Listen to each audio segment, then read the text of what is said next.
The fluorescent lights hummed their dying song above the checkered floor of Murray's diner. 3:22 in the morning. The neon open sign buzzed against the storm-darkened window, casting everything in shades of acidic green and sickly pink. Outside, rain hammered the asphalt like bullets from an invisible gun. Nico Valenti sat in the corner booth with his back to the wall, as he always did. 38 years old, dark hair silvered at the temples, a charcoal suit that cost more than most people's cars, tailored to the exact contours of his broad shoulders. His white shirt lay open at the collar, revealing the scar that ran from his eye to his jawline like a blade had tried to erase him once and failed. A silver watch caught the neon light as he lifted his espresso cup with deliberate precision. Across from him, Tony and Nino sat rigid in their seats, bodyguards who had learned long ago that Nico's silence was more dangerous than his rage. The glass door exploded inward with violent wind.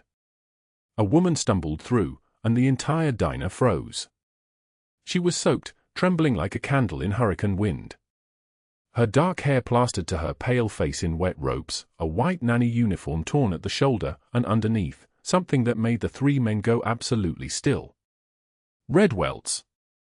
Angry, brutal welts running across her exposed skin like a map of hell itself. Blood seeped through the fabric of her left sleeve, dripping steadily onto the black and white tiles below her feet. She didn't seem to notice them. Lena Hartley collapsed into the nearest booth, her body folding like puppet strings had been cut. 27 years old, though her hollow green eyes belonged to someone decades older. Bruises bloomed across her neck. Her hands shook as she reached for napkins from the metal dispenser, pressing them against her wounds with a mechanical desperation that suggested this was not the first time she had done this. Tony's hand moved toward his jacket. Nino's jaw tightened. Nico did not move. His dark eyes locked onto her across the empty diner, and something ancient and terrible shifted in his chest. Something that had been buried so deep he thought it was dead. It had been 7 years since he had felt anything besides the numbness that had calcified over his heart after the funeral. 7 years of silence. 7 years of moving through his empire like a ghost in a charcoal suit. But now, watching this broken woman press napkins against bleeding welts, he felt it crack. The metallic smell of blood mixed with stale coffee. The distant rumble of thunder outside. The sound of her ragged breathing, each inhale a struggle, each exhale a small defeat. She reached for more napkins. Her hands would not stop shaking. And then she looked up. Her shattered green eyes met his across the fluorescent haze of Murray's diner at 3:22 in the morning, and in that moment, Nico Valenti understood something with the clarity of a guillotine falling. This woman had not walked into this diner by chance. This was not coincidence. This was the collision of two broken people whose separate hells were about to become the same nightmare. He set down his espresso cup. The sound was the only thing that moved in the frozen air. Before we continue, drop a like if this story hits you deep. Share it with someone who needs to know that there are people watching from the shadows. Subscribe so you do not miss what happens next. Because what unfolds in the next few hours will destroy everything Lena Hartley thought she understood about survival and salvation. Now, let us go back. Let us go back 18 hours earlier to understand how a woman became invisible enough to bleed alone in the rain. 18 hours before that moment, before the storm, before the diner, Lena Hartley had been counting money on a sticky tile floor. The converted closet they called her bedroom at the Langford estate was barely large enough to turn around in. A single mattress on the floor, no frame. A suitcase instead of a dresser. One small window looking out onto the service entrance where the garbage was collected. She sat cross-legged on that mattress in the pre-dawn darkness, her fingers trembling as she sorted bills into piles. $65. 80 cents. No. $65.25. She counted again. The math did not change. 3 days until rent was due. $200. The whole sum sitting in her pocket like a judge's gavel, ready to fall. She had $75 left after this month's payment. $75 for food. For gas. For the medication her hands needed for the inflammation that never quite went away. The Langford children would be waking soon. Micah was 4. His sister was 6. They needed breakfast before school. She needed to appear in the kitchen with no evidence of the night before. No trembling. No bruises that couldn't be explained by clumsiness. No sound of the landlord's fist against her door at 11 p.m., demanding payment, and something else entirely, something she had learned to give quietly so the children would not hear her say no. She pulled on her white nanny uniform. The shoulder was torn from where he had grabbed her, but if she wore it carefully, angled just right, no one would notice. 48 hours ago, she had covered the marks on her wrists with long sleeves. The welts on her back required only silence. Lena moved through the Langford house like a ghost. The kind of ghost that was essential and invisible simultaneously. She heated milk for Micah's cereal. She packed lunches into matching boxes. She braided her daughter's hair with a gentleness that came from somewhere deep, somewhere that had not yet been beaten out of her. Sophie Langford appeared in the kitchen at 7:15 in the morning like a surgeon entering an operating room. 53 years old, blonde hair styled with the precision of a weapon, wearing a dress that cost more than everything Lena owned. She looked at Lena the way one might look at a particularly stubborn stain. "Did Micah eat his vegetables yesterday?" Sophie asked. "Yes," Lena said. The lie was smooth now. "Practiced. He told me you let him have cookies instead." Lena said nothing. Denying it would only prolong the conversation, and prolonging the conversation meant Sophie might ask to see her wrists. Sophie moved past her with deliberate coldness. "The Hendersons are coming tonight for dinner. 8 p.m. I expect the house to be spotless and the children asleep by 7. If there are any complications, you will not be paid for the evening." "Of course." The day stretched out like a sentence she had to serve. Micah's school until noon. His sister's piano lesson until 2. Back to the house. Clean the bathrooms. Polish the silver. Prepare dinner so that Sophie could take credit for it. Answer the door to 12 wealthy people who would not look at her, would step around her as though she were furniture. At 5 p.m., as Lena was changing out of her work uniform, her phone rang. Derek Collins. Her landlord. The owner of the converted closet that she called a bedroom. His voice came through the speaker like venom. "Lena, we need to talk about the water damage in the building." "There is water damage," Lena whispered. She was in the hallway where Sophie could hear. "The upstairs tenant reported leaking. We need an inspector." "That's $400. $400. The word did not make sense. She had 200. "I don't have." "Then you'll need to find it. By Thursday. Or you're out." 48 hours, Lena. That's the grace period. The line went dead. She stood in the Langford hallway holding a phone that felt like it weighed 1,000 pounds. 48 hours. $400. She had 200 to her name and no idea where the other 200 would come from. Her part-time job at the dinner did not pay until next week. The Langfords paid her in cash, $10 per evening, if they paid her at all. Sophie's voice called from the living room. "Lena, the Hendersons will be here in 30 minutes. Where is the appetizer platter?" She moved. She moved because moving was what you did. Because standing still meant thinking. Because thinking meant understanding the mathematics of her own suffocation, and she could not afford to understand that while she was still expected to smile at Sophie's friends. By 11 p.m., the house had settled into silence. The Hendersons had left. The children were asleep. Sophie was in her room with her pills and her wine, which meant she was unconscious by midnight. Lena stood in her converted closet, staring at the $200 in her hand. She thought of Derek Collins. She thought of the water damage that probably wasn't real, the fine that definitely was.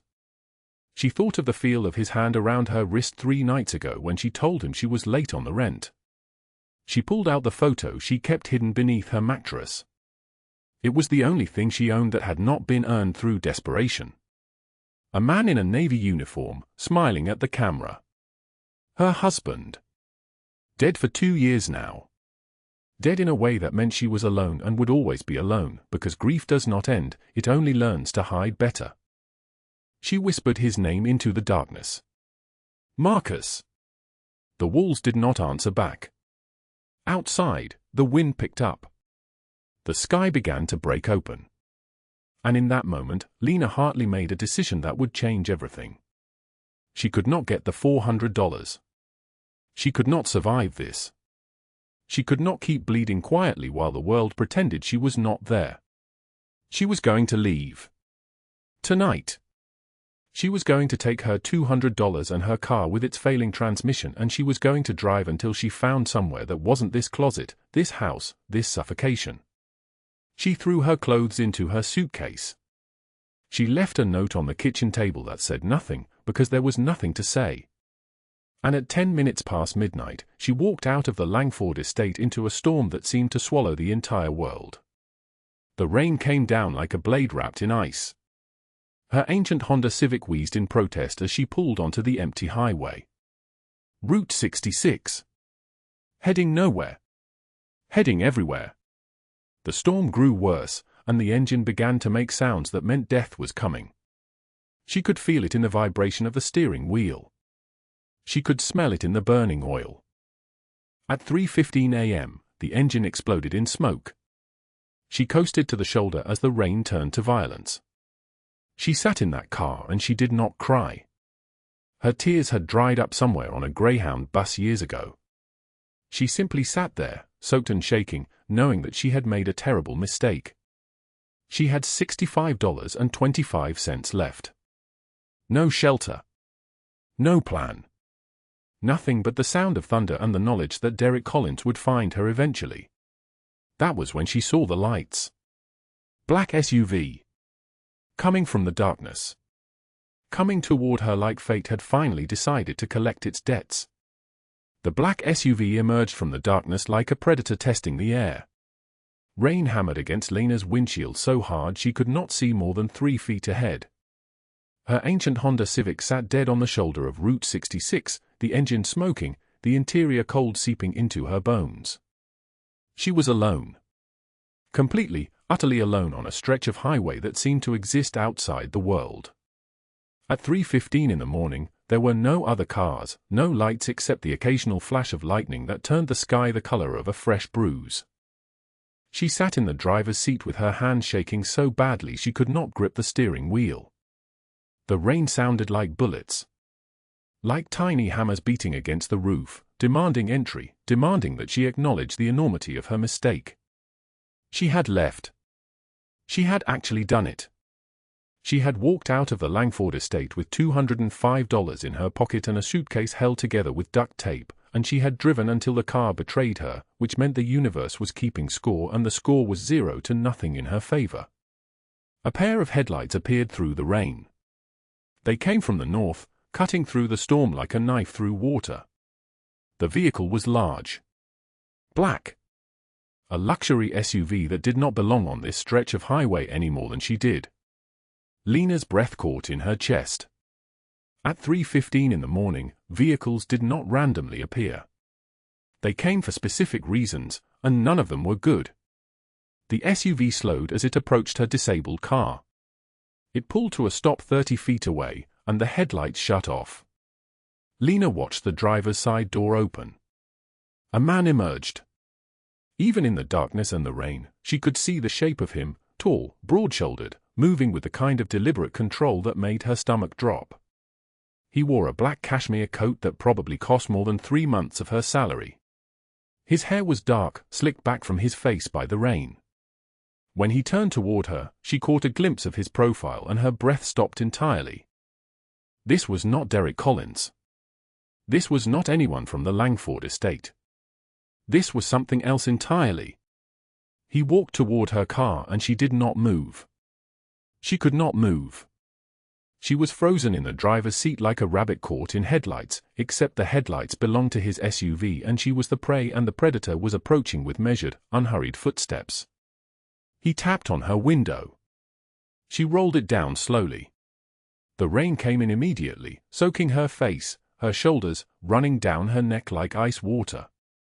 The man leaned down and looked at her, and in the darkness she could see his eyes, dark, penetrating, carrying the weight of something she did not understand. "Your car is broken," he said. His voice was deep and solid like an oath. It was not a question. Lena nodded because she could not find words. Her throat had closed. Her body was responding to something primal in the way he carried himself, the way his men, because there were men, she could see them now, sitting in the SUV, did not emerge unless he gave permission. "You are alone," he said. It was not a question either. "Yes," she whispered. "At 3 in the morning. In a storm. On a highway that does not see traffic this time of night." She nodded again. He straightened up and looked back at his vehicle, then returned his gaze to her. When he spoke again, his voice carried something almost gentle, which made it more terrifying than if he had threatened her. "Get your things. You are not staying in this car." She hesitated. Every instinct in her body was screaming that she should lock the doors. That she should refuse. That a woman alone with a man like this, in the middle of nowhere, at 3:15 in the morning, was making a choice that would end very badly. But where else could she go? She gathered her suitcase and the small cardboard box containing everything she owned and stepped out into the rain. It came down with such force that it knocked her backward slightly. The man did not reach out to steady her. He simply watched, his dark eyes taking in everything, her soaked clothes, her shaking hands, the way she held that cardboard box like it contained the entire world. "What is your name?" he asked. "Lena," she said. "Lena Hartley." "I am Nico Valenti." The name meant nothing to her. It was just a collection of syllables, just a man introducing himself on a highway in the rain. She did not know that Nico Valenti's empire stretched across Los Angeles. She did not know that the men in that SUV had killed people for far less serious offenses than looking at him wrong. She did not know that his name was whispered in rooms where important decisions were made, where lives hung in the balance, where power moved in ways that most people could never comprehend. She only knew that he was offering her shelter and she had nowhere else to go. He guided her to the SUV with one hand lightly touching her back, and she was so focused on not falling that she did not notice the small flinch he made when his palm made contact with her spine. There were scars there. Many of them. Raised tissue running in every direction like a map of every pain she had ever endured. The interior of the vehicle was warm and smelled like leather and expensive cologne. 2 men sat in the front seat, the driver and another man who turned to look at her with the kind of professional curiosity of someone trained to assess threats. Nico settled into the back seat beside her and the driver pulled smoothly onto the highway. "Where were you going?" Nico asked. "Away," Lena said. It was the only true answer she had. He did not press further. He simply looked out the window at the rain and the darkness, and something in his expression shifted. It was subtle, just the tightening of his jaw, the way his hands clenched slightly. It was the expression of a man carrying weight that had no bottom. "My name is Tony," the man in the front passenger seat said, turning to face her. He was older, maybe 50, with silver threading through his dark hair and kind eyes that did not quite match the hardness of his face. "That is Nino driving. We work for Mr. Valenti. You are safe now." Lena wanted to believe him. Something in her desperately wanted to trust that safety was possible, that a person could simply appear on a highway in the rain and offer real shelter instead of just a different kind of trap. But she had learned long ago that the world did not work that way. The world took and took and took, and the people who smiled while taking were the most dangerous of all. But she was wet and cold and homeless, and she had $205 to her name, and the highway was still pouring rain into the night like the sky was crying. So she sat in the back seat of a luxury SUV with a man named Nico Valenti and tried not to think about what she had just done. The city lights appeared gradually through the rain, transforming from scattered stars into a constellation, then into the full sprawl of Los Angeles glowing against the darkness. They drove through empty streets at 3:40 in the morning, passing closed storefronts and dark apartment buildings, places where normal people were sleeping normal lives in normal homes. The SUV pulled into the parking lot of a diner that was somehow still open. Through the windows, Lena could see harsh fluorescent lights and the shape of a single waitress moving behind a counter. The place looked like it existed in a different era, untouched by time or care. "We will get warm," Nico said. "We will get food. Then we will figure out what comes next." He stepped out of the vehicle and Lena followed, the rain still falling, her suitcase in one hand and her cardboard box in the other. They walked through the parking lot and into that fluorescent brightness, and the waitress looked up from the register with an expression that shifted from disinterest to shock in half a second. She recognized him.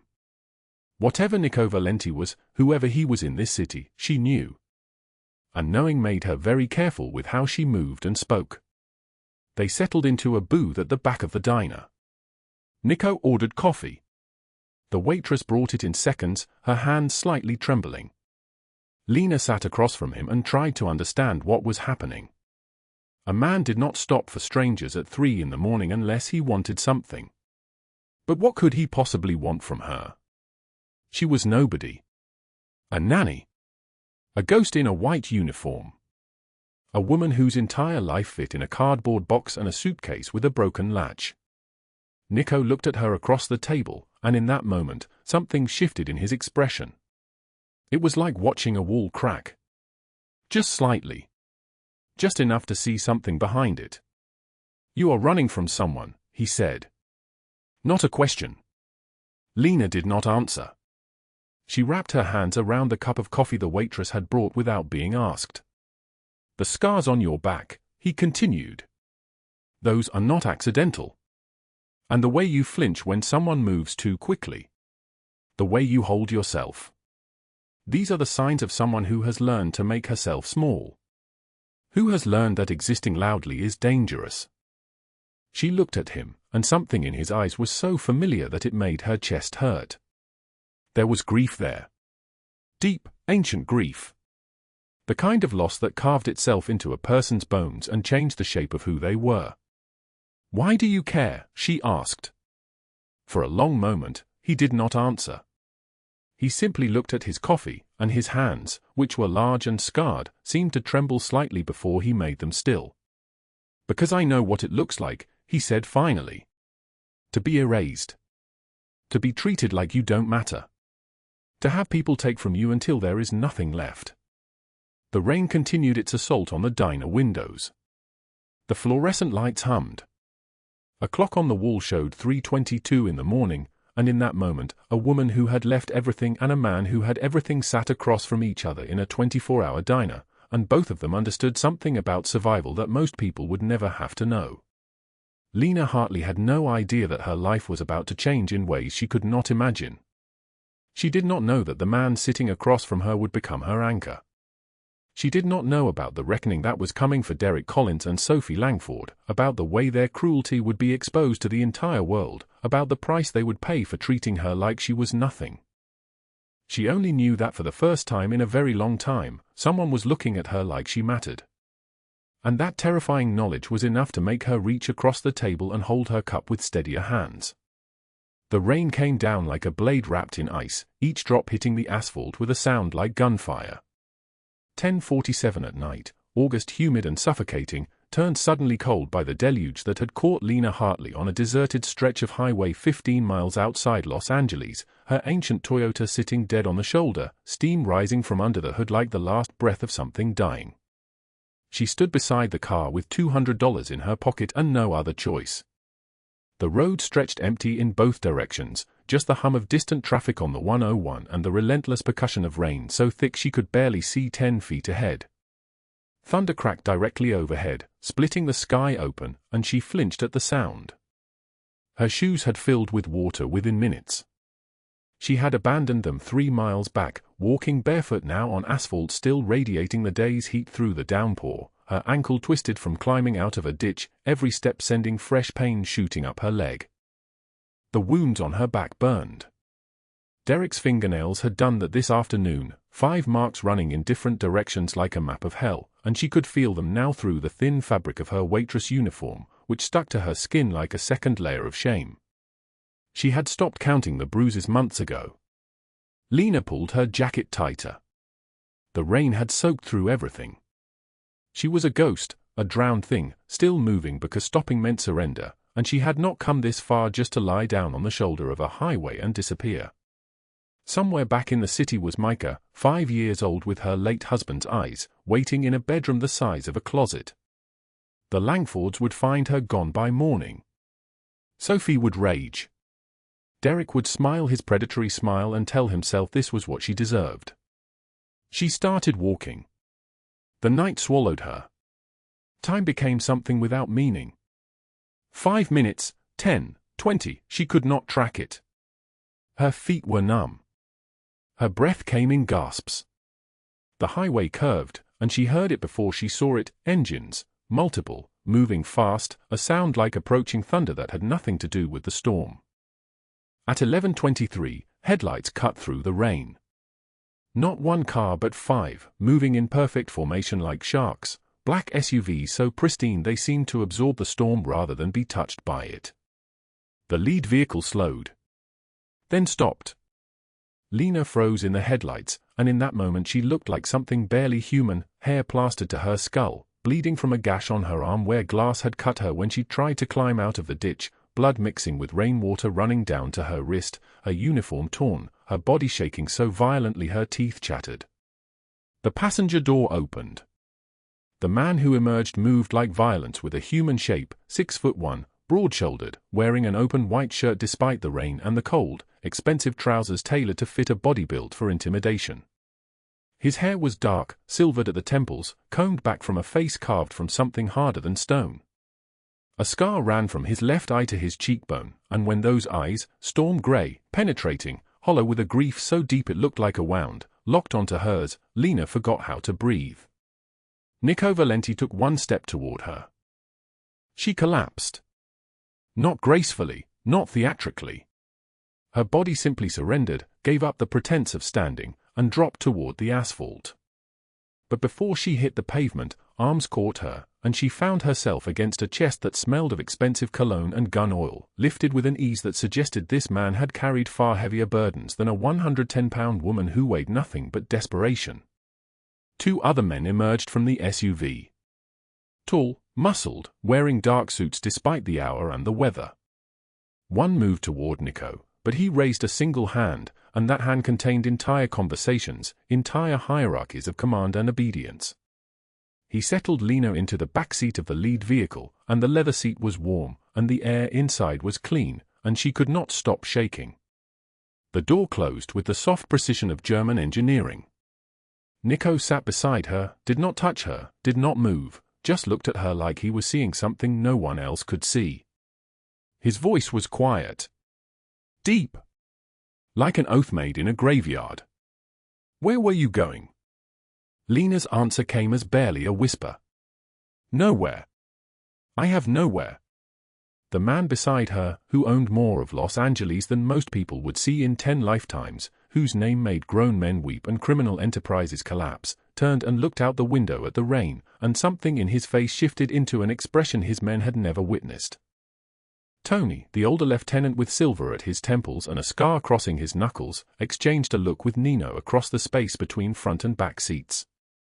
In 15 years of working for Nico Valenti, they had never seen him look at anyone like that. Like she mattered. Nico pulled out his phone. His voice remained quiet, but it carried absolute authority. Change of plans. Take us to Murray's diner. The convoy turned.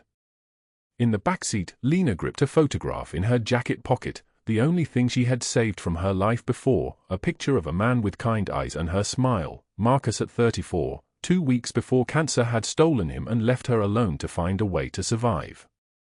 She held that photograph like an anchor. She did not know what was happening. She did not know who this man was. She only knew that her heart was beating in a rhythm it had forgotten, and for the first time in 8 years, her body had stopped trembling from fear. Murray's diner appeared at 3:19 in the morning, a relic from another era when diners meant something, when people sat across from each other and believed in the possibility of connection. The black and white checkered floor gleamed despite decades of wear. Red vinyl booths were patched with duct tape in places. Neon signs for Coca-Cola and Budweiser hummed in the window, their light spilling onto empty sidewalks. The smell hit immediately, stale coffee and bacon grease and the particular loneliness of a place that existed to feed people at the hours when they were most desperate. A waitress named Gloria, who had worked the night shift for 12 years and had learned to recognize danger the way other people recognized weather, took one look at the man stepping out of the lead SUV and disappeared into the kitchen without a word. Nico guided Lena to a corner booth, his hand on her elbow with a gentleness that made Tony's eyebrows rise involuntarily. He had never seen his boss touch anyone like that. Like she would break if he was not careful. Lena sat down on vinyl that had been worn smooth by thousands of other desperate people. She was still shaking. Blood had begun seeping through her jacket sleeve again, and her back screamed with every breath. Nico slid into the booth across from her without asking permission, and his presence filled the space like gravity, like something immovable and absolute. Gloria wordlessly brought coffee, black for him, with cream for her, as if she knew, and a first aid kit from beneath the counter, then disappeared again. Nico slid the kit across the table. His eyes did not leave hers. "Let me help." Lena pulled back, away from that gaze that saw too much, that somehow understood things she had never spoken aloud. "Why? Why would you help me? I am nobody." His response was measured, each word placed with precision. "Nobody is invisible. Not to me. Not tonight." She asked her name. She hesitated, then whispered it. "Lena Hartley." He asked what happened. She lied about a car accident. He did not push, but his eyes, those storm-gray eyes, said he knew. He knew the difference between the wound of glass and the wound of fingernails. He knew what fear looked like when it had been worn like a second skin. Nino appeared with dry clothes from the SUV, expensive things, casual, nothing that would fit but everything better than what she wore. The bathroom was small, fluorescent lit, and when Lena looked in the mirror, she barely recognized the woman looking back. 27 years old but looking 40, skin pale as paper, eyes hollow with a kind of exhaustion that went beyond sleep. She pulled off her uniform. The scars crisscrossed her back in every direction. 8 years of Derek's advances and Derek's hands and Derek's threats and Derek's small cruelties, collected and hidden beneath long sleeves and lies. She had never let anyone see. She had not let the mirror see if she could help it. She changed into the dry clothes. When she returned to the booth, Nico had ordered food, pancakes, eggs, toast with butter, a glass of orange juice, all placed in front of her seat as if he had known exactly what her body was screaming for. As if he understood hunger that went beyond appetite. "When did you last eat?" he asked. She could not remember. She could not remember the last real meal, the last time someone had placed food in front of her without making her earn it first. She ate like a woman starving, and when she looked up, she found him watching her with an expression that broke something open in his chest. Nico began to talk, unprompted, words emerging like he was pulling them from a place he had sealed shut 7 years ago. He told her about loss. His daughter, Isabella, stillborn 7 years ago, delivered silent and blue, and he had held her for 14 minutes before the nurses took her away. The name he had not said out loud since the funeral. The nursery he had kept exactly as it had been left, never touched, never entered, just locked like a tomb. The grief that hollowed him into something dangerous and untouchable, something that no amount of money or power could fix. Lena stopped eating. Tears began to stream down her face. "My husband," she said. "Marcus. Cancer. 3 years ago. He was only 36. They sat in silence at 3:47 in the morning in a roadside diner where the fluorescent lights buzzed and the rain continued its assault on the windows and nobody else in the world existed. Two broken people, separated by everything, by money, by power, by the universe's casual cruelty, and yet connected by the only thing that truly mattered. Grief. The kind of grief that never healed, only scarred over, only taught you that the world was infinitely darker than anyone wanted to admit. His hand crossed the table. He did not touch her, just opened his palm, and she placed hers inside it. Then the door chimed. Footsteps, confident and predatory. A man in his early 40s, muscled in the way of someone who hired trainers, wearing an expensive watch and a smile that had been practiced in front of mirrors. Derek Collins. He had tracked her phone, had driven through the rain himself, had found her here in this diner at 4:23 in the morning because he had paid $47,000 in forged rent and believed that entitled him to her body, her time, her absolute submission. "Lena," he said, his voice dripping with ownership. "You missed our appointment." The temperature in the diner dropped 15 degrees. Nico went very still. Tony and Nino materialized on either side of the booth, blocking Derek's path forward, though he did not seem to notice danger even as it arranged itself around him like wolves. "You owe me, sweetheart," Derek continued, reaching for Lena's wrist. "The rent is $47,000 for 3 months. Or we can work something else out." Nico's hand moved. He intercepted Derek's arm with a grip that was not violent but promised violence with absolute clarity. Derek's face went white. His eyes went wide. Nico's voice, when he spoke, was soft as prayer and twice as deadly. "She owes you nothing. Leave." "Who the hell are you?" Derek said, and in that moment, he became the stupidest man in Los Angeles, which was an achievement. Nino leaned close, his voice barely above a whisper. "Nico Valenti." Derek's face drained entirely. He knew that name. Every criminal in Los Angeles knew that name. He pulled his arm free and backed toward the door, trying to salvage something of his dignity, his voice shaking. "This isn't over." Nico smiled, and his smile was a blade cutting through the air. "Yes," he said. "It is." After Derek left, Lena broke. The full story poured out like blood from a wound that had been sealed too long. The Langford estate, sleeping in a converted closet, Sophie's casual cruelty, the way they spoke about her when they thought she could not hear, the way they treated her like a ghost who existed only to serve, to suffer, to disappear.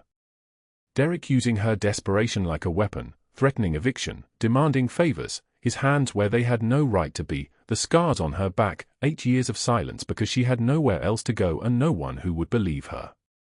And Micah. When she said Micah's name, her voice broke entirely. 5 years old. Kind.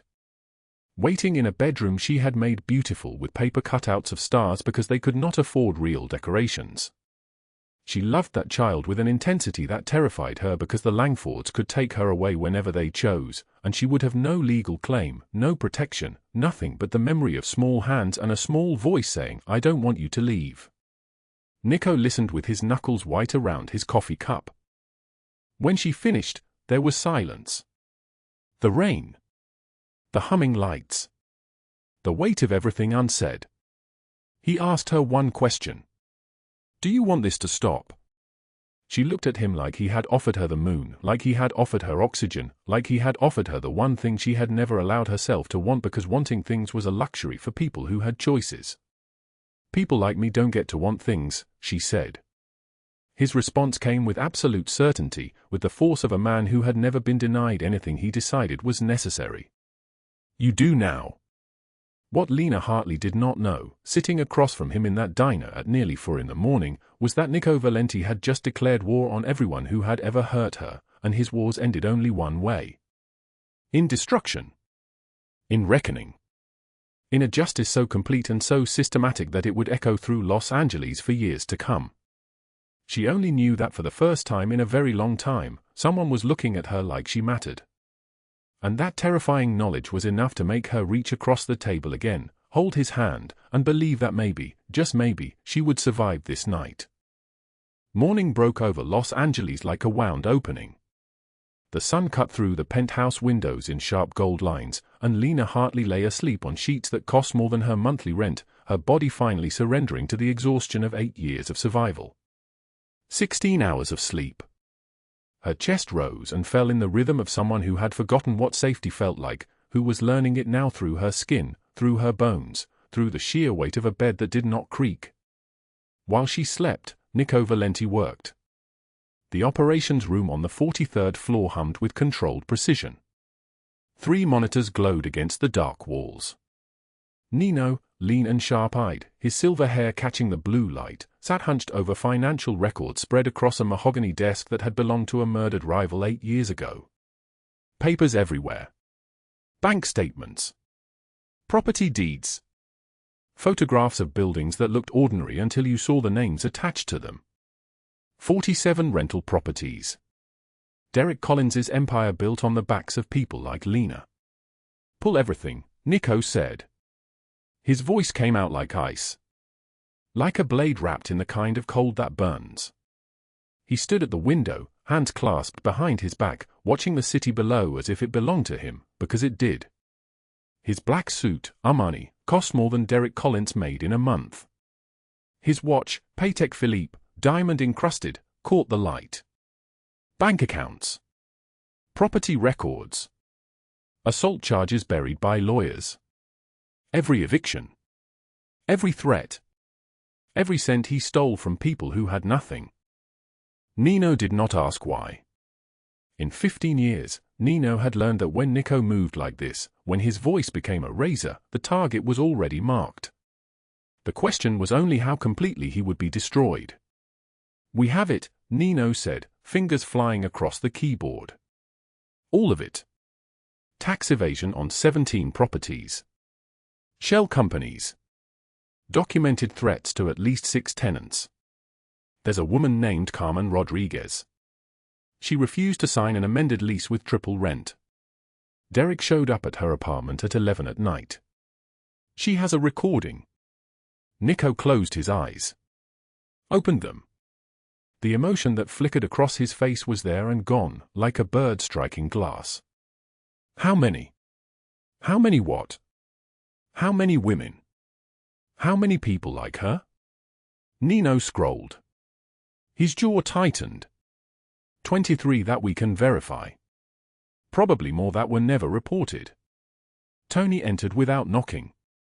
Tall, broad-shouldered, with a scar running from his left ear to his collarbone, a gift from a rival faction in 2009.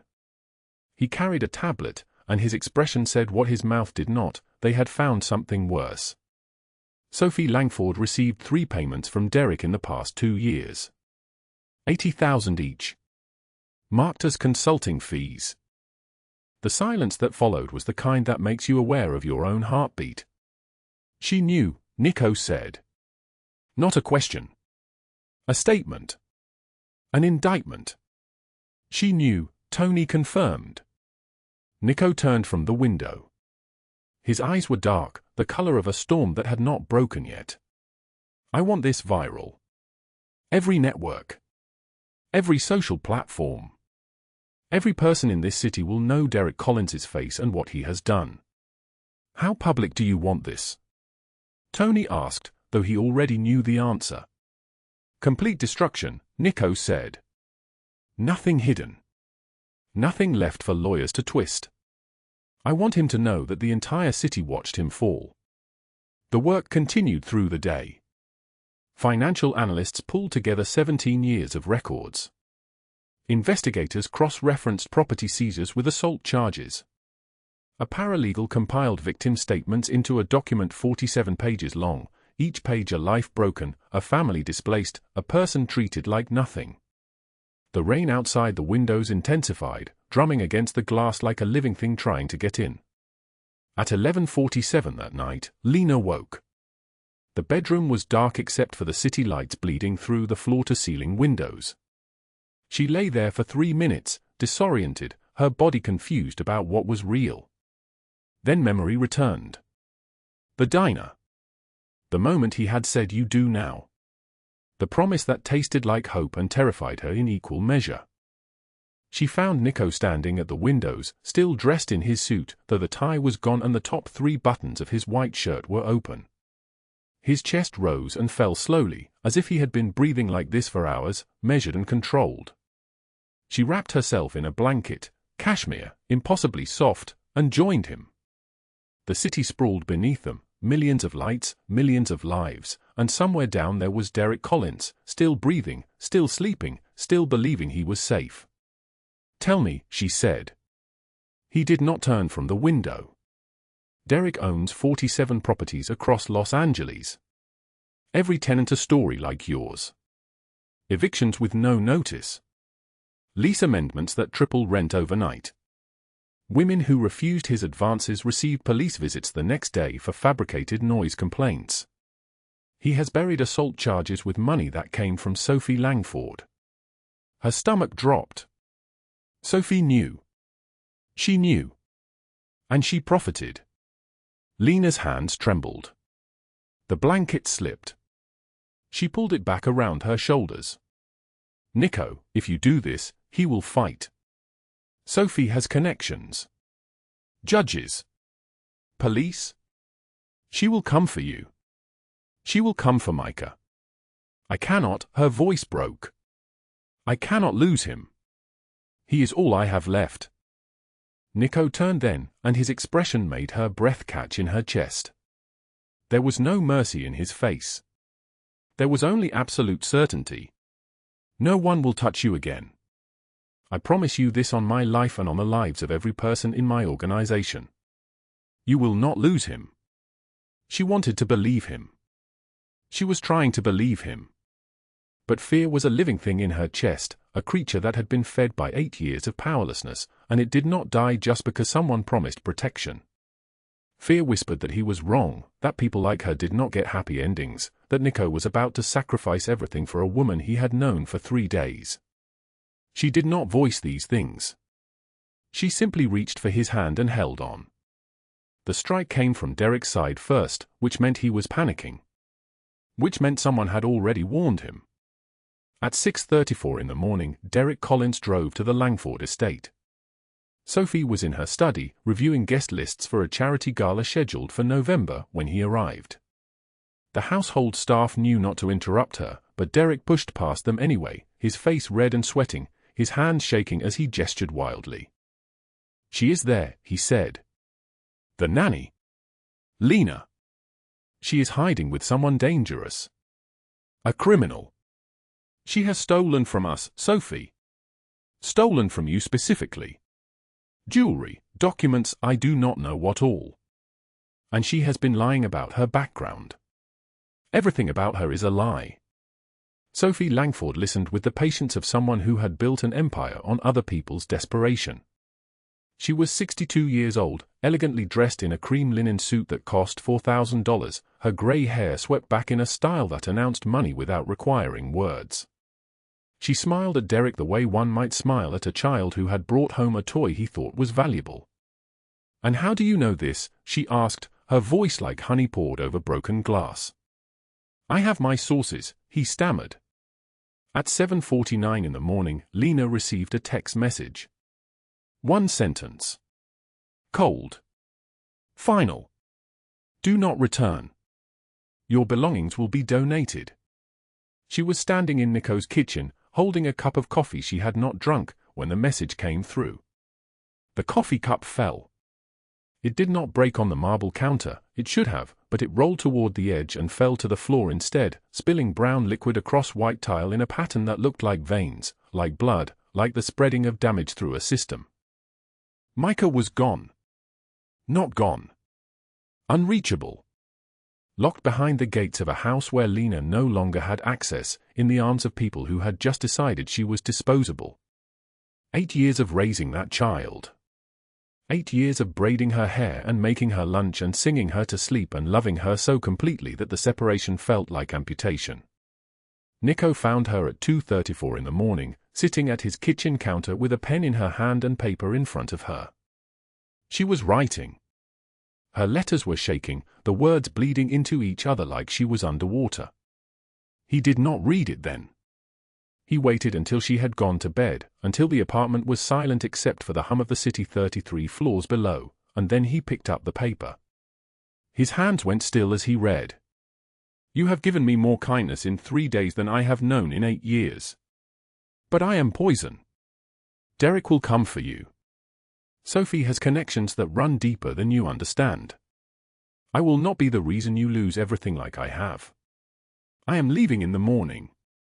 Do not try to find me. Let me go. Let me disappear. It is the only way to keep you safe. It is the only way to keep Micah safe. I am sorry. Nico read it twice. Then he walked to her bedroom, and he looked at her sleeping form, and something cold and dangerous and protective stirred in his chest. He did not sleep. At 4:52 in the morning, Lena stood in the Greyhound terminal on 5th and Main. The fluorescent lights flickered and buzzed overhead, a sound like insects trapped in plastic. The smell of diesel fuel and desperation hung in the air. Her backpack contained one change of clothes and a photograph of Marcus, her late husband, taken on a beach in San Diego when they were young and believed the world would be kind. She had $200 in her pocket, every cent Nico had given her, every cent she had saved from years of careful survival. A bus ticket to Portland, Oregon, in her shaking hand. Departure time, 5:10 a.m. 11 minutes from now. She was sobbing. Her shoulders shook. Her breath came in gasps that sounded like drowning. Because leaving Nico felt like dying, but staying felt like killing him, and there was no third option, no way to love someone without destroying them, no escape from the choice between two forms of devastation. She took one step toward the boarding door. Then she heard his voice. "Lena!" She turned. Nico stood 10 feet away, soaked from rain that was beginning to fall outside, his white shirt plastered to his chest, water dripping from his dark hair into his eyes. He was not wearing a jacket. He had come straight from the penthouse, straight from wherever he had been working, straight from a place where she mattered enough to follow into the rain at 4:53 in the morning. "You do not run," he said. His voice was not loud, but it carried the weight of absolute certainty. "Not from this. Not from me." She broke then. The dam that had held her together cracked completely, and she was moving toward him, and then she was in his arms, and she was falling apart against his chest, and he was holding her like she was the most precious thing he had ever caught. "I am trying to save you," she whispered. "I do not need saving," he said into her hair. "I need you to stay." He kissed her then, there under the flickering lights of the Greyhound terminal, the bus idling outside, the ticket falling from her hand to the floor. He kissed her like a promise. Like a vow. Like the first prayer he had said in 7 years. She tasted rain and coffee and something that tasted like hope, and when they broke apart, he whispered against her lips, "Let me show you what justice looks like." At 6:47 in the morning, federal agents arrived at Derek Collins's office building. 12 men in dark suits, moving with the precision of a machine. Derek was in his office, alone except for his secretary, drinking coffee from a mug that read, "Best boss ever," a gift from someone he had threatened into silence years ago. The agents did not knock. They entered, and they read him his rights, and they cuffed his wrists, and the entire operation took 4 minutes. His perp walk was televised on Channel 7 News. Derek's face, pale and sweating, his expensive suit rumpled, his hands trembling like a cornered animal as officers guided him toward the waiting transport vehicle. Cameras flashed. Questions shouted. His lawyers, expensive and experienced, trailing behind him with the expressions of men already calculating their own exits. Housing fraud. Wire fraud. Extortion. Assault with multiple counts. 32 charges total. By 9:15 in the morning, every major news outlet in Los Angeles had received an anonymous package. Videos of Derek assaulting tenants, his hand raised, their screams, his voice promising silence. Recorded audio of threats. "Sign this or I will tell your employer you stole from the register. Your daughter is very pretty. Very vulnerable." 23 victim testimonies, each one a name, a face, a story, a life broken by a man who believed himself untouchable. By noon, Derek Collins's face was viral. Not as a landlord. As a predator. Sophie Langford's destruction was more elegant, more surgical, more complete. Nico leaked her tax evasion to the IRS, complete with documentation spanning 7 years. Federal investigators opened a file before lunch. Then came the fraud, charitable donations that never reached charities, funds redirected to offshore accounts, a charity foundation that existed only on paper. The FBI opened a second file before 2 o'clock in the afternoon. Then came the affair. Sophie's business partner, a man named Gregory Chen, had been meeting her at the Fairmorn Hotel on Tuesdays and Thursdays for 3 years. The hotel had records, credit card statements, room keys assigned to her name. Her husband, Richard Langford, received these materials at his office at 2:34 in the afternoon. He read them once. Then he called his divorce attorney. At 2:57 p.m., federal agents arrived at the Langford estate. Sophie was hosting a garden party. 50 of Los Angeles' most elite were drinking champagne and eating canapés on the manicured lawn when the SUVs pulled through the gates. When the agents walked across the grass in their dark suits. When they approached Sophie Langford, elegant in her Chanel dress, and read her rights as photographers captured every moment.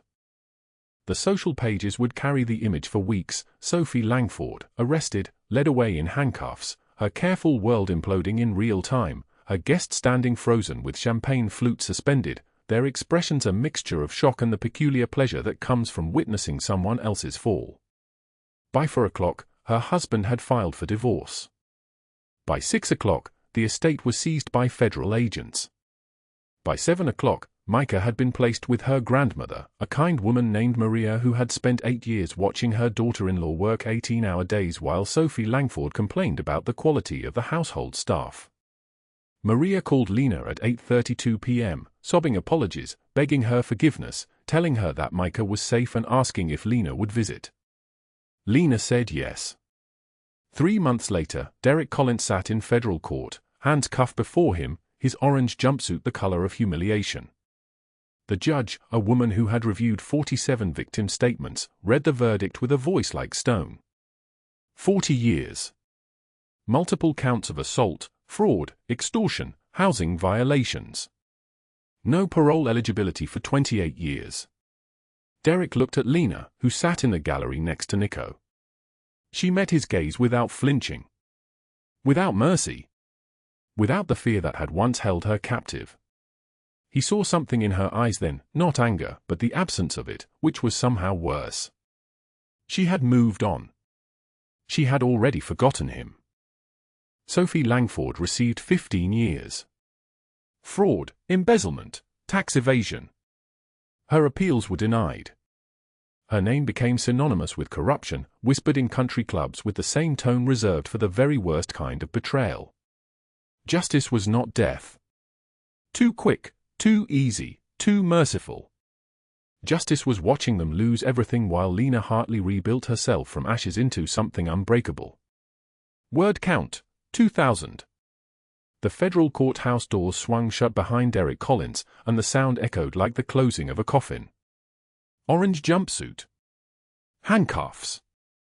40 years without parole eligibility until he was 68 years old, sitting in a cell the size of a closet, staring at walls that would never change. The judge's voice still hung in the air like smoke, with multiple counts of assault, fraud, extortion, housing violation spanning 8 years. She had read 47 victim statements. 47 people Derek Collins had broken. Lena Hartley sat in the gallery, and she did not cry. She did not smile. She simply watched him be led away, and when their eyes met for one final second, she felt nothing. The absence of fear. The absence of anger. The absence of any emotion at all, which meant something in her had finally healed. Beside her, Nico Valenti's hand rested on her shoulder, steady and present. His men, Tony and Nino, stood at the back of the courtroom dressed in suits that cost more than Derek's annual salary once was. They had watched their boss sit through an entire trial for a woman who had nothing, had seen him leave his empire in their capable hands, had witnessed something they did not have words for. Loyalty could explain some of it. But not this. Not the way he looked at her like she was the only person in the room. 3 blocks away, Sophie Langford sat in her study with a glass of wine that tasted like ashes. Federal agents were seizing the estate. Her husband, already divorced and already forgiven by country club society because he had the sense to distance himself early, was on his way to Monaco. 15 years. Tax evasion, embezzlement, fraud. The charges had multiplied like cells in a cancer diagnosis. Her trial had lasted 6 weeks, and by the end, even her closest friends had stopped returning her calls. The live stream of her arrest had gone viral, 5 million views within the first 24 hours. 5 million people watching her carefully constructed world implode in real time, watching federal agents lead her from her home in handcuffs, watching her guests stand frozen with champagne flutes suspended in the air, their expressions a mixture of shock and the peculiar pleasure that comes from witnessing someone else's catastrophe. By 4 o'clock that afternoon, her husband filed for divorce. By 6 o'clock, the estate was seized. By 7 o'clock, Micah Langford had been placed with his grandmother, Maria, a kind woman with soft hands and a gentler voice, who had spent 8 years watching her daughter-in-law work an 18-hour day while Sophie complained about household staff incompetence. Maria had known. She had always known. And she had said nothing, which was a different kind of cruelty. Maria called Lena at 8:32 in the evening. Her voice through the phone was shaking, apologetic, desperate. "He is asking for you. Every night, he asks if Vivi is coming back. I tell him yes, and he falls asleep easier. I cannot. I am so sorry I did not stop her. I was afraid. I was complicit through my silence, and he should have had you all along." Lena's voice, trembling like a candle in wind, replied, "When can I see him?" "Tomorrow. Any time. Please come tomorrow." Lena visited Micah the next afternoon. He was in his grandmother's house, a modest place with yellow walls and sunlight streaming through clean windows. When he saw her, he ran. 4 years old and running with the pure, uncomplicated joy of a child who loved without reservation. He crashed into her legs, wrapped his small arms around her, and said the words that broke her open in the best way, "Vivi, you came back. You came back to me." She held him against her chest and felt 8 years of accumulated grief finally transform into something bearable. Not gone. Never gone. But transformed. The kind of pain that had edges you could hold without bleeding out entirely. Lena visited twice a week after that. Micah drew pictures for his new bedroom, crayon drawings of the two of them holding hands, stick figures labeled Vivi and Micah. He drew a big house where they all lived together. He drew the sun and the rain and flowers growing from the ground. Children's art, simple and devastating in its honesty. His grandmother wept quietly in the kitchen while Lena read to him at bedtime, wept because she saw what she had missed, what cruelty looked like when it wore a Chanel suit and spoke in a cultured voice. Nico watched from a distance. He would sit in the penthouse at night, papers from his legitimate businesses spread before him on mahogany desks, and he would think about how Lena glowed when Micah held her hand. Something settled in his chest then, something warm and terrifying, something that felt like hope. He had not felt hope in 7 years. Not since Isabella's nursery fell silent. One evening, Lena arrived at the penthouse and found Nico standing in the hallway, outside a closed door. The door to the room that had held a crib, tiny clothes, a mobile shaped like stars. He had kept it locked for 2,555 days. Every single day without opening it. "I took the clothes to a charity," he said quietly. His voice sounded fragile, like glass that had been held together only by sheer force of will. "The furniture? I donated it. A family whose baby was born premature needed supplies. I thought about Marcus. About what he would have wanted." Lena stepped closer. She took his hand, and his fingers trembled slightly before closing around hers. "You made me remember," he said, "that feeling broken does not mean staying broken." She squeezed his hand. "You made me remember I am allowed to want things. That I do not have to survive in shadows to be grateful for the breathing." He turned to face her fully then, and in his dark eyes she saw something that looked like forgiveness, not for her, but for himself. 3 weeks later, Lena found a letter in the mail. It was from a scholarship fund, anonymous, for full tuition at Los Angeles Community College. Full tuition for an early childhood education degree. Full tuition for every semester she needed. The amount was $47,000. The exact amount she had been calculating in her head for months, the exact amount that seemed impossible. She went to the penthouse with the letter in her hands, and she found Nico in his study. She did not ask permission. She did not soften the words. This was you. He looked at her with something close to defiance in his expression. Yes. Why? He set down his pen carefully. Because you deserve every dream you were told to bury. Because you spent 8 years making everyone else's life manageable, and no one made your life manageable for you. Because I can move mountains, and the least I can do is move one scholarship application out of your way. She cried then. Not the shattered crying of before, but the clean tears of someone learning that love was not negotiation. Love was not transaction. Love was someone saying, I see what you need and I will move heaven to give it to you. The following Monday, Lena Hartley enrolled in classes. Early childhood education. Child psychology. Trauma-informed care. She sat in a lecture hall and took notes and felt her mind expanding like a flower in sunlight. For the first time in 8 years, she was building something for herself instead of carrying the weight of other people's lives. One evening, she was cooking in Nico's kitchen, something simple, pasta and vegetables, nothing elaborate. She was moving through the space like she belonged there, because she did.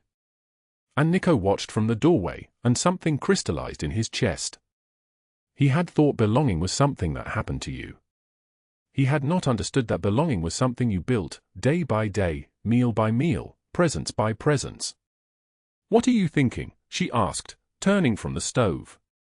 That I am the luckiest man in Los Angeles, he said. She smiled, and it reached her eyes for the first time in 8 years. No. I think we just found each other at exactly the moment we needed to stop drowning. 3 months after Derek's sentencing, Lena took Nico to the cemetery on a Saturday morning.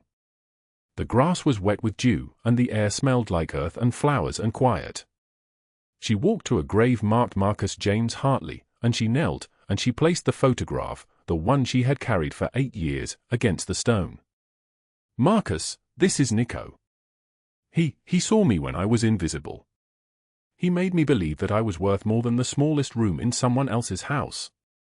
Nico stood beside her, hand on her shoulder, and he made a silent promise to a dead man, I will protect what you loved. I will ensure she never believes she is invisible again. When they left the cemetery, Lena whispered words that sounded like prayer, thank you for not making me choose between honoring him and moving forward. Nico's response was simple and absolute, love does not end. It just makes room for more love to grow beside it. 1 year later, the doors to the House of Hope opened for the first time. A non-profit for children aging out of foster care, a bright sanctuary with warm colors and safe spaces and staff members who understood trauma because they had lived through it. Lena had designed every detail, from the paint color to the books on the shelves to the photographs on the walls showing faces that looked like the children who would come through those doors. She had built it with Nico's funding but her vision, and together they had created something that would protect children the way no one had protected her. Micah was there on opening day, 6 years old now, holding Lena's hand as they cut the ribbon. He was smiling, and his smile was uncomplicated joy because he had learned, early, painfully early, that love could be consistent. Love could stay. Love could show up twice a week and then every day and then forever. His grandmother hugged Lena afterward, and she whispered against her shoulder, you saved him by saving yourself. Nico stood at the back of the room with Tony and Nino, and his chest was full in a way he thought impossible after Isabella. His empire was clean now, legitimate businesses, legal operations, a foundation bearing Lena's name that provided scholarships to children in crisis. Tony noticed his boss smiling, really smiling, and he leaned toward Nino and said quietly, in 23 years, I have never seen him like this. Nino nodded. She is not just a woman to him. She is a second chance he believed he did not deserve. As the sun began to set that evening, Lena and Nico stood on the penthouse balcony. Los Angeles spread below them like scattered diamonds, burning gold and orange as the day turned toward night. She wore a simple white dress, and for the first time in 8 years, her arms were bare. Her scars were visible, thin white lines mapping the geography of survival, and she no longer hid them. In her pocket was Marcus's photograph, but it was no longer an anchor. It was a memory, carried with love instead of guilt. Nico's arm was around her waist, and her head rested on his shoulder. The city hummed below them, indifferent and alive. "Do you ever regret it?" she asked. "That night in the rain." He turned her to face him, and his hands came up to frame her face with a gentleness that would have shocked anyone who knew him as a mafia boss. "Finding you was not chance," he said. "It was the universe saying I had grieved long enough. That we both had." She kissed him there, surrounded by the city lights, and it tasted like a future neither of them expected, like redemption and survival and the quiet knowledge that strength is not found in never falling, but in always standing back up. Real strength is not found in never falling but in always standing back up. If this story moved your heart, please hit that like button. Share it with someone who needs to remember that their pain does not define their future. Subscribe because tomorrow we have another story about people who refuse to stay broken. And remember, you are never as invisible as you think. Someone sees you. Someone is coming. Your storm does not last forever.